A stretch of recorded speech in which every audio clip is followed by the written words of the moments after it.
While the church spent a lot of time and energy in our childhood teaching us to be quiet, to be humble, to be meek, to be docile, Missy Elliott was on the radio teaching us something completely different. So I'm here to claim that Missy Elliott is a full sovereignty text all by herself. I can't think of another MC who has taught us more about sovereignty than Missy Jaquan Elliott. First of all, Missy Elliott showed up on the scene basically in a trash bag. Iconic. And she was fat and fly with finger waves and big lips with not trying to hide them. They stayed glossed up. Her lip gloss was popping. Her lip gloss was cool. All the boys be jocking. They chase her after school. So to show up on the scene in this body as a black woman in an industry that has really been sexualized at this point in the late 90s, like hypersexualized, there is a particular way in which women in hip hop must look unless you're going to be like rapping from a more masculine presenting space. Missy did not shrink. She inflated.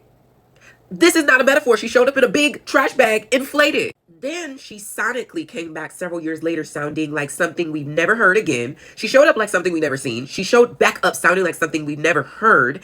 And she did it like with the song Get Your Freak On. It really is the gospel of sovereignty. Nobody sounds like me because nobody is me. I think about Missy Elliott a lot in this regard when I see a lot of people like kind of merging into whatever is happening, like this transition. I'll give an example. I started the year making a pledge about how I would exist in my content. I'm not doing a whole bunch of editing in my content because I'm an educator. And I understand that the way that people consume information is very different now than the way that it was years ago, particularly this soundbite kind of era. I'm not a soundbite girl. So sonic, like the way that you hear something, the way that you understand something, nobody is me. Therefore, I'm not about to start doing what not me, is telling me to do in order for me to be accepted.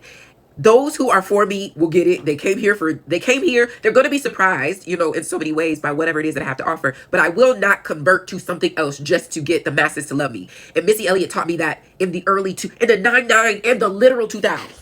This message, who would you get to be if you stopped trying to look like, sound like, be like the current aesthetic and just actually showed up with what is coming up for you? When Work It came out, Missy Elliott said, "Is it worth it? Let me work it. I put my thing down, flip it, and reverse it." I'm not about to do that, flip it and reverse it sound.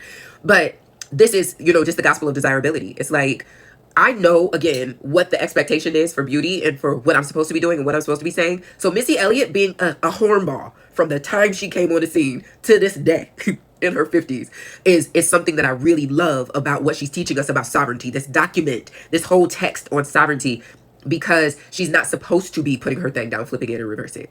Especially at that time. So she has lost weight, at some point over the years in this, 25 plus year career that she's had at this point, 30 plus year career that she's had at this point.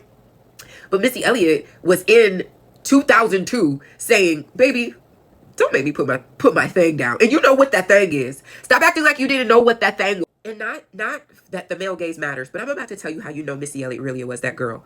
Because the fact that she maintained her working relationships with men in the industry, this is not about male desirability. This is actually about the fact that men will disappoint you 9.5 times out of 10. So after all these years, the fact that me and Timbaland, we so tight that you get our styles tangled. After all these years, you never, Timbaland has never came out and said, "I did this."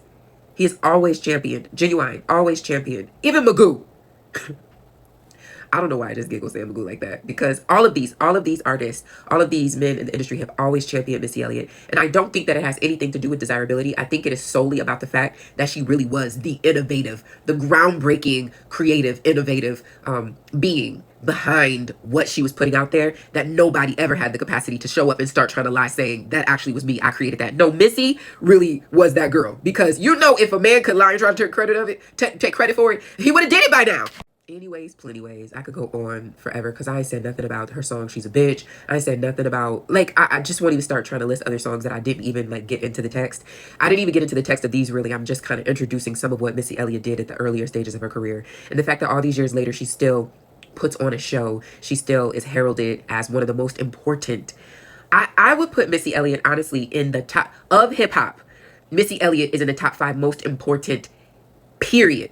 Not male, not female, period. Because she innovated sound, she innovated video, she innovated aesthetic, she innovated everything. And there is something deeply sovereign about what she has taught us, about showing up as your actual self in this body, in this time, with these words, with this weirdness, with this quirkiness.